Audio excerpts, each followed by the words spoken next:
really helpful now.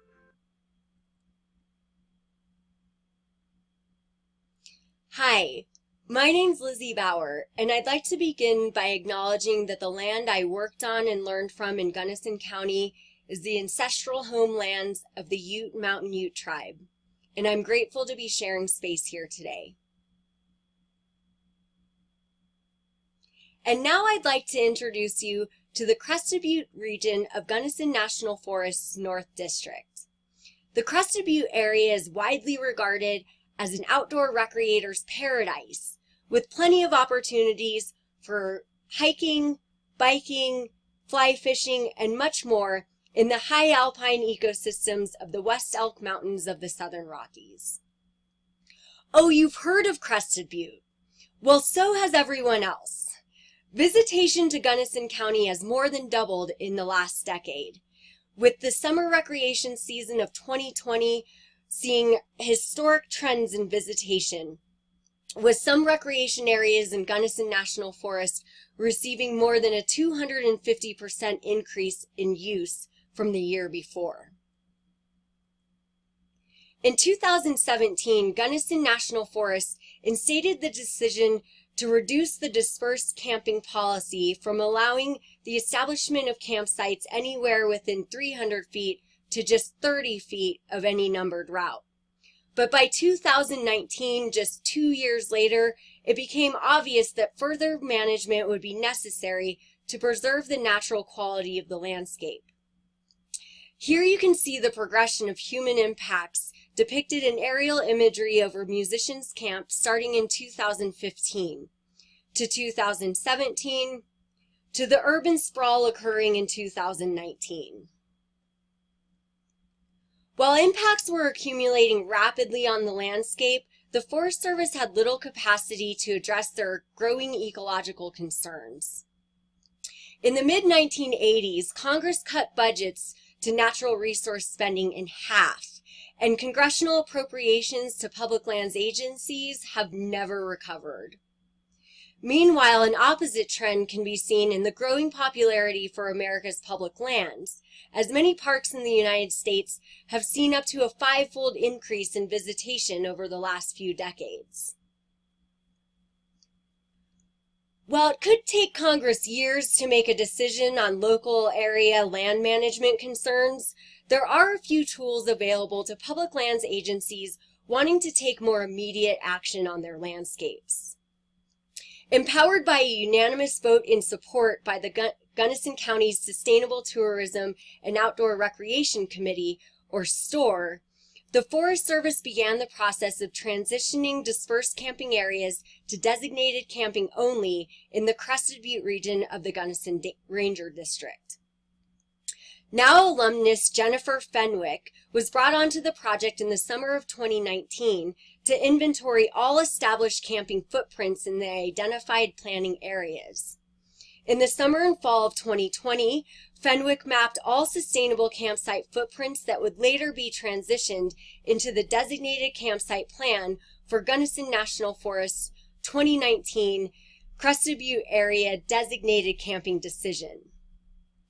Fellow MEM student Nick Katmer was also recruited to the project in the spring of 2020 to lead the Crested Butte Conservation Corps trail crew in the installment of amenities that were required to designate sites throughout the region. Nick Katmer and the CBCC will continue to install amenities, infrastructure, and restore sites throughout the region through the fall of 2022.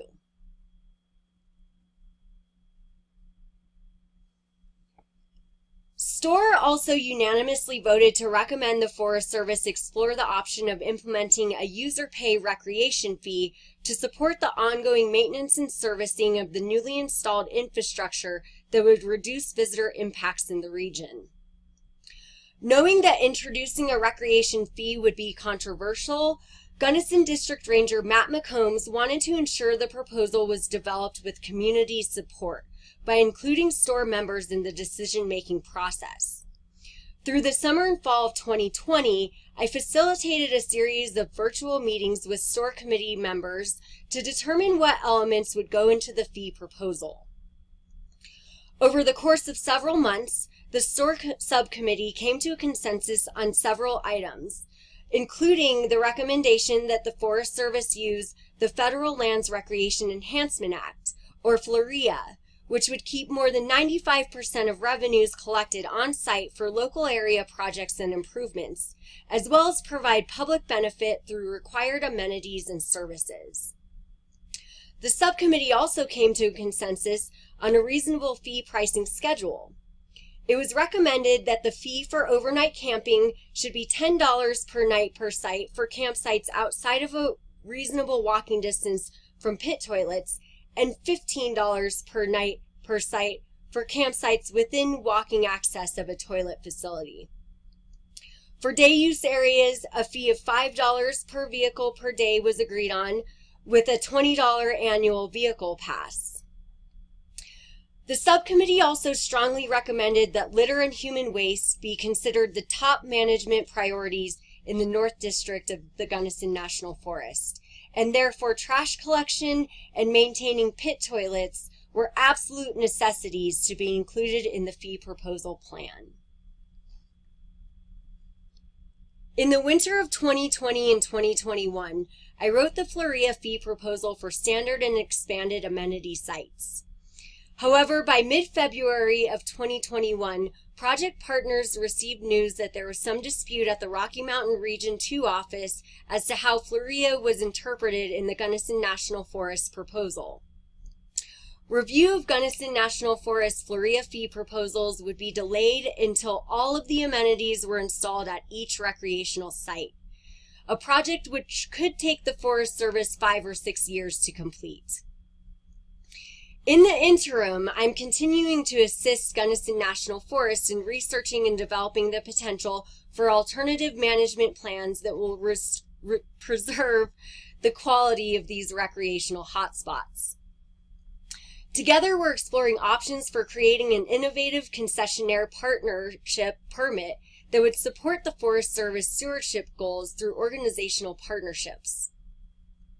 I'll continue to work with the county, the Forest Service, and Western Center for Public Lands through the summer of 2021 to ensure these recreation areas have an appropriate management plan that will protect their natural resources for generations to come.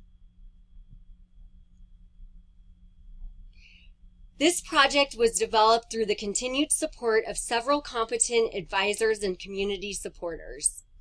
I want to especially thank Gunnison District Ranger Matt McCombs and Recreation Staff Officer Aaron Drendel, as well as my faculty mentor Sally Thode and Dr. Melanie Armstrong and Maddie Runn from Western Center for Public Lands. I also want to thank the STORE subcommittee members, Chris Parmeter, Kim Shapert, Dave Ox, Christy Murphy, and Joe Lavarini for their insights and guidance throughout this process. And I want to thank Break the Glass LLC and Abby Rieo for their support in developing the community engagement products for this project. I learned so much about agency procedure and FLREA fee proposals through the insights and experiences of those who came before me. If anyone in the audience has questions about how this proposal was developed or would like to know more about the FLREA or concessionaire fee proposal process, please feel free to contact me at lizzyb.threerivers@gmail.com. Thank you so much for joining me today, and I hope you enjoyed the show.